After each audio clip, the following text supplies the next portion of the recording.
Good morning. Good morning. It's Mrs. Carden and Hayden. We are here to read another chapter of our book to you. I hope you had a wonderful day yesterday.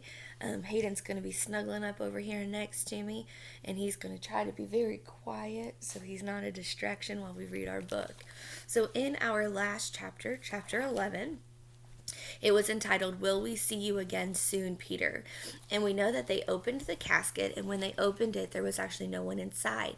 There were blankets and jackets and things like that.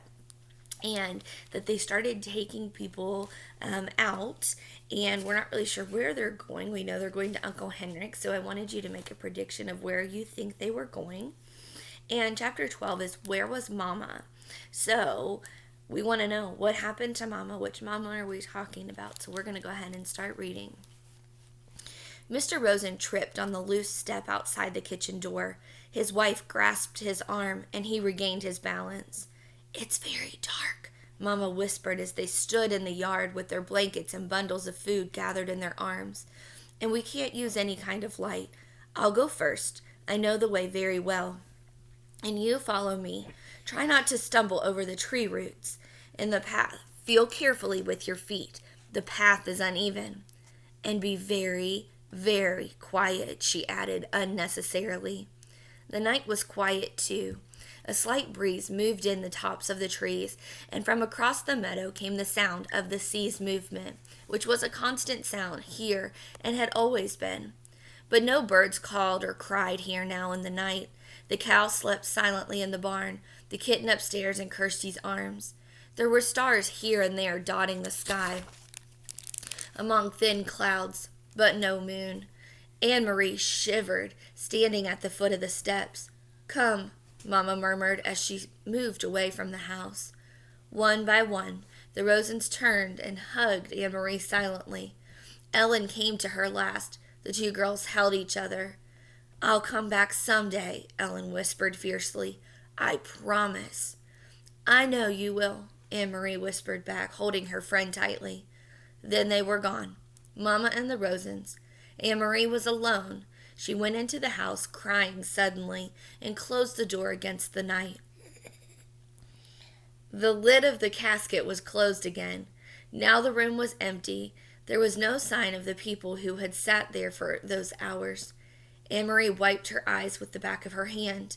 She opened the dark curtains and the windows. She curled once more in the rocker, trying to relax. She traced their route in her mind. Ooh, She knew. a lot of traffic. Hey, you gotta be quiet. Okay. Sorry. She knew the old path, too, not as well as her mother, who had followed it almost every day of her childhood with her dog scampering behind. But Anne-Marie had often walked to town and back that way, and she remembered the turns, the twisted trees whose gnarled roots pushed the earth now and then into knotted clumps, and the thick bushes that often flowered in early summer. She walked with them in her mind, feeling the way through the darkness.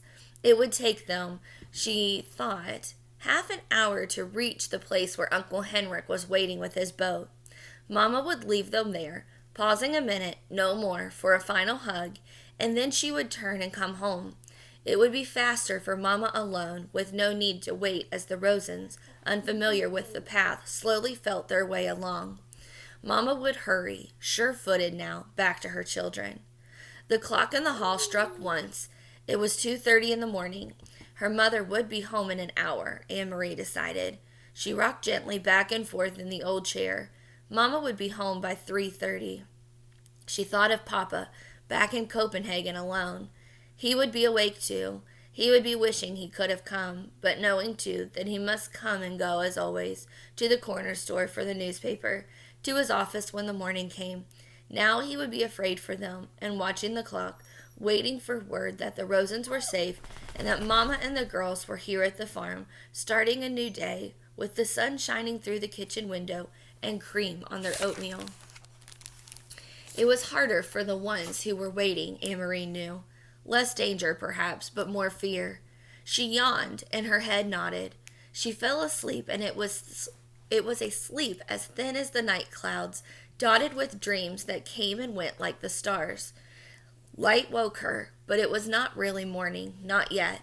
It was only the first hint of a slightly lightening sky, a pale gleam at the edge of the meadow, a sign that far away somewhere to the east where Sweden still slept, morning would be coming soon. Dawn would creep across the Swedish farmland and coast. Then it would wash little Denmark with light and move across the North Sea to wake Norway. Anne-Marie blinked in confusion, sitting up, remembering after a moment where she was and why.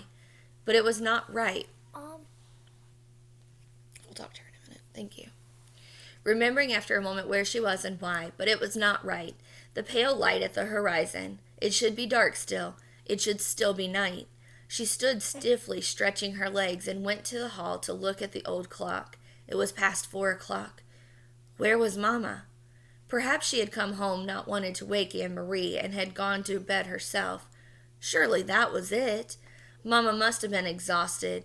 She had been up all night and made the dangerous journey to the boat and returned through the dark woods, wanting only to sleep. Quickly, Anne-Marie went up the narrow staircase. The door to the bedroom where she had slept with Ellen was open. The 2 small beds were empty, made, covered with the old quilts, and empty. Beside it, Uncle Henrik's door was open too, and his bed too was unused and empty. Despite her worry, Anne-Marie smiled slightly when she saw some of Henrik's clothes crumpled in a chair and a pair of shoes caked with the barnyard dirt lying on the floor. He needs a wife, she said to herself, imitating Mamma. The door to the other bedroom, the one Kirsty and Mamma were sharing, was closed. Quietly, not wanting to wake them, Anne-Marie pushed it open.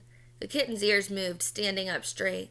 Its eyes opened wide, and it raised its head and yawned. It pried itself out of Kirsty's arms, stretched, and then jumped lightly to the floor and came to Anne-Marie. It rubbed itself against her leg and purred. Kirsty sighed and turned in her sleep, one arm free now of the kitten's warmth and comfort, flung itself across the pillow. There was no one else in the wide bed. Anne-Marie moved quickly to the window, which overlooked the clearing that led to the path's entrance. The light outside was still very dim, and she peered through the dimness, trying to see, looking for the opening in the trees where the path began, looking for Mamma hurrying home. After a second, she saw a shape there, something unfamiliar, something that had not been there the day before. A dark shape, no more than a blurred heap at the beginning of the path. Anne-Marie squinted, forcing her eyes to understand, needing to understand, not wanting to understand. The shape moved, and she knew it. It was her mother lying on the earth. So I want you to make a prediction. And what do you think has happened to Mama? Why is she laying there? And why did she not come home? And chapter 13 is called Run as Fast as You Can. So also make a prediction about what that's going to be like. I hope you all have a wonderful day. Mom, and we will see you soon.